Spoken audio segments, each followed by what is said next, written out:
95% of the people live and die without ever realizing what is their unique genius. People don't know what to do because we have not handled the most fundamental. You must just tweak your competence. Wherever you are, you will know how to do. You will function to the best of your intelligence and capability.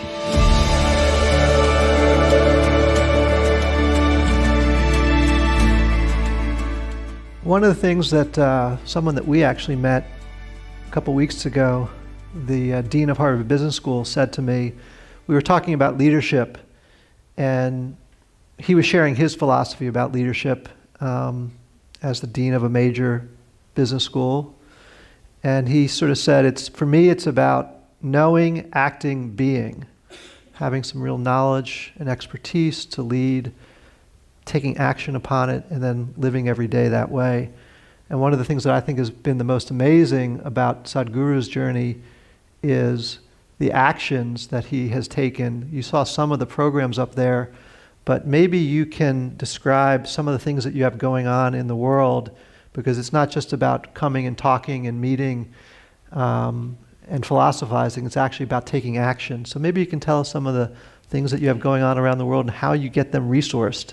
When we say being, we're talking about the fundamental nature of our existence. The quality of our existence will determine the quality of our perception, and the quality of our perception will determine the quality of what we know and what we do not know. Action is a consequence of this. If you put it upside down, then it's like saying fruit, tree, root, soil. That's not how it works.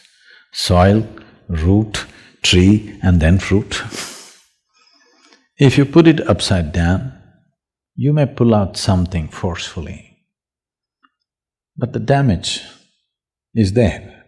Today, I'm working with a whole lot of business leaders in the world, both in India and outside. I wouldn't like to generalize this, but I would say at least 60 to 70% of them, by the time they're 45, they're seriously damaged in many ways. Either they have become emotionally stifled because of a certain type of activity, or many of them are suffering from various types of physical ailments, which is essentially, they believe, is a natural consequence of the kind of job they're doing. Because you're doing things forcefully. If you do not understand the natural order of things as to how life blossoms, if you want the fruit first before the tree, obviously it involves forceful ways of doing things. When you do forceful ways of doing things, one thing may be achieved, but the rest is damaged. Most affluent societies in the world, everywhere, not just here, are going through this.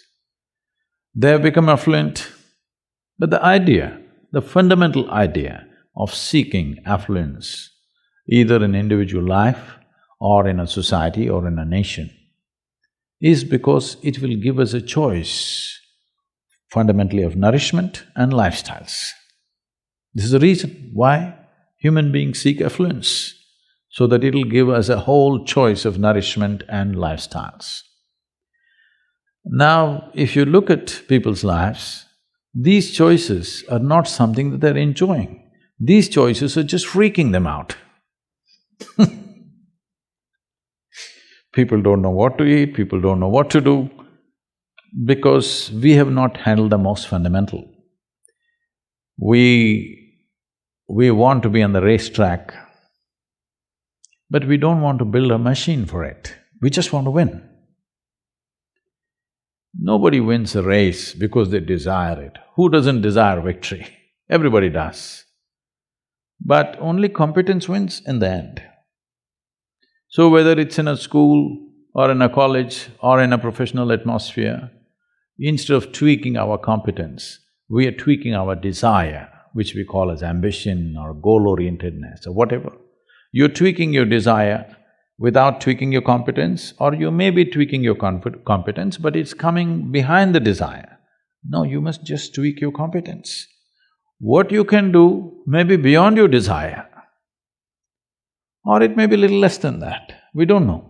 But without tweaking your competence, you're trying to tweak your desire, which causes an unnecessary sense of stress when you do well. Look at the pain of that. You're suffering your well-being. This cannot be excused because our well-being is coming at a great loss and pain to every other creature on the planet. And we are suffering it simply because we are putting the cart before the horse. So, you cannot do being in the end, doing, knowing and being, no. Being first, how to be. If you don't know how to be, wherever we put you, you will suffer. If you know how to be, whether you work here in San Francisco or you have to work in the Mars, it doesn't matter. Wherever you are, you will know how to do. What will you do? You will function to the best of your intelligence and capability. That's all you can do. In our lives, if we do not do what we cannot do, it's not an issue. But if we do not do what we can do, we're a disastrous life. That's all we're trying to avoid, that we don't end up not being able to do what we can do. But once you create this unnecessary, completely avoidable stress that your desire is bigger than your competence, without tweaking the competence, instead of focusing everything and tweaking the competence, we are tweaking the desire. Now you're creating a situation where there is stress. Stress means you're moving towards incompetence, not towards competence. Any machine on the planet will function at its best only when there is no sense of friction. The least amount of friction means that machine is the most efficient machine. Why is that not true for human mechanism? If this functions with least amount of friction, this will function at its best. Will I be as good as you? Maybe not. But I will be at my peak, and that's all. And every human being has come with a certain genius. But I would say, because of the type of schooling that we have taken to in across the world, not in any one place, and the way we are approaching life, I would say 95% of the people live and die without ever realizing what is their unique genius. Only 2 to 5% of the people realize the genius of what they are capable of. Rest will all do something that somebody else is doing, they want to do that. They want to do that better than them. That is their idea of well-being. Because of this, a tremendous amount of human genius is simply lost.